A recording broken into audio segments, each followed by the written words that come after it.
ব্রাহ্মণবাড়িয়ার নবীনগরে সড়ক নির্মাণ কাজের মান নিয়ে প্রশ্ন তোলায় স্থানীয় সরকার প্রকৌশল অধিদপ্তর এলজিইডির এক উপসহকারী প্রকৌশলীর উপর হামলা হয়েছে।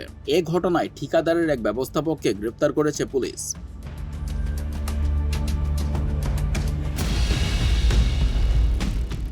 ভুক্তভোগী প্রকৌশলী মির্জা মোহাম্মদ তরিকুল ইসলাম ১৩ এপ্রিল রাতে নবীনগর থানায় মামলা করেন।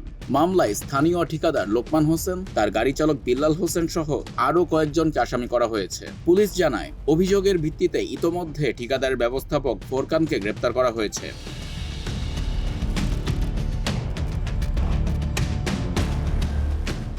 এলজিইডি ও স্থানীয় সূত্রে জানা গেছে, নবীনগরের মেরকুটা বাজার থেকে শিবপুর গ্রাম পর্যন্ত প্রায় ৪.৫ কিলোমিটার সড়ক নির্মাণের কাজ পায় রাজশাহীর একটি ঠিকাদারি প্রতিষ্ঠান। প্রায় ১৪,৬৩,০০,০০০ টাকার এই প্রকল্পে স্থানীয়ভাবে তদারকির দায়িত্বে ছিলেন ঠিকাদার লোকমান হোসেন।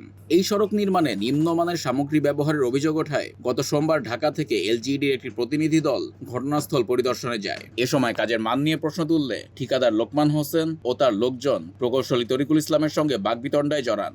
এক পর্যায়ে প্রতিনিধি দলের সামনেই প্রকৌশলীকে মারধর করা হয়। এ ঘটনার একটি ভিডিও সামাজিক যোগাযোগ মাধ্যমে ছড়িয়ে পড়ে।